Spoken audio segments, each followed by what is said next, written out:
बकिया video देखने से पहले वीडियो को लाइक करें, राहम टीवी चैनल को सब्सक्राइब करें और बेल आइकन पर क्लिक करें। शुक्रिया। आज हम बात करेंगे सूरत मुरसलात के बारे में। मुरसलात जी, सूरत मुरसलात ये मदनी सूरत है और इस सूरत मुबारक का नाम मुरसलात इसलिए रखा गया कि ज़ाहिर है कि इसमें पहली आयत ही के अंदर ये लफ्ज़ है वल मुरसलात उर्फ़ा। तो नरम व नाजुक हवाएँ जो चलती हैं और वो भेजी जाती हैं अल्लाह तबारक व तआला की तरफ से, जिसमें कसीर मुनाफ़े इंसानों के लिए होते हैं, उसको मुरसलात कहते हैं। अच्छा, इसलिए इसका नाम मुरसलात रखा गया। और इसका तदवीनी एतबार से इसका नंबर 77 है और नुज़ूल के एतबार से इसका नंबर 33 है, 33 नंबर है।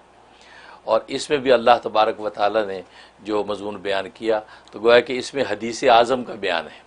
हदीस आज़म का ज़िक्र है, एक ऐसी हदीस का ज़िक्र है कि जो सबसे आज़म सबसे बड़ी है और वह हदीस ख़ुद कुरान करीम है। इसलिए आखिरी आयत में फरमाया कि फ़बी अय्य हदीसिन बादहु युमिनून, कि इस हदीस आज़म के बाद तुम किस बात पर यकीन रखते हो।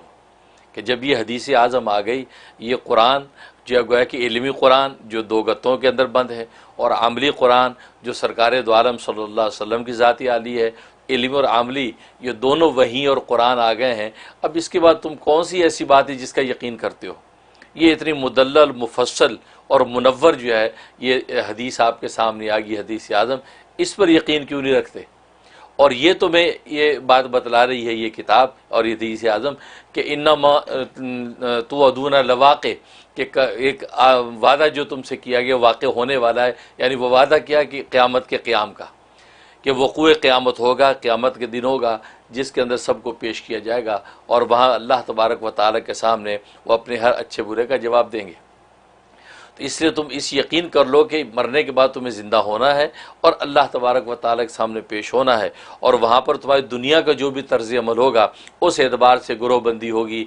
जो नेक साले होंगे वो ज़ाहिर है अल्लाह तबारक व तआला की रहमत के साए में होंगे, उनके लिए जन्नतों के सामान होंगे।